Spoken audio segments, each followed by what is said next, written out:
साल 1998। उत्तर भारत के एक पुराने शहर राजगढ़ में 100 साल पुराना हॉस्टल था, राज हॉस्टल। ये हॉस्टल अब बंद हो चुका था, लेकिन कभी इसमें शहर के सबसे होशियार छात्र रहते थे।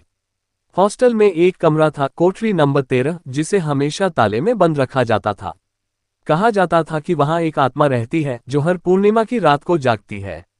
2025 में सरकारी योजना के तहत उस हॉस्टल को फिर से खोला गया और उसमें छात्र लाए गए।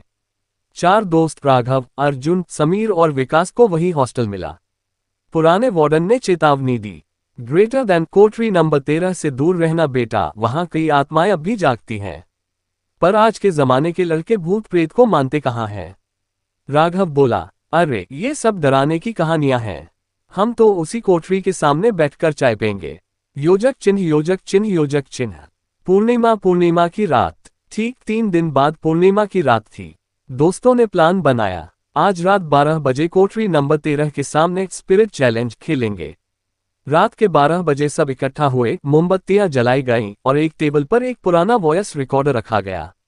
समीर ने कहा, अगर कोई आत्मा है तो हमें आवाज दो। फायर कुछ हुआ।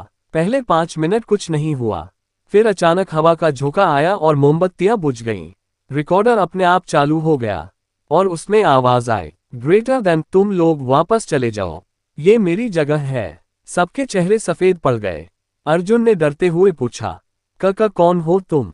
और फिर जवाब आया, ग्रेटर देन, मैं रागिनी हूं, जिसने इसी कमरे में आत्महत्या की थी।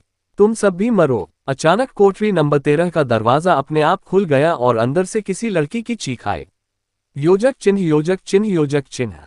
खून और परछाई। विकास डर के मारे बाहर भागा, लेकिन जैसे ही उसने हॉस्टल का गेट खोला, वहां एक लड़की की परछाई खड़ी थी।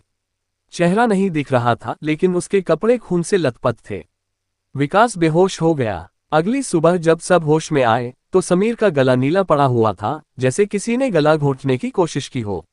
योजक चिन्ह, योजक चिन्ह, योजक चिन्ह। ओपन बुक, सच्चाई सामने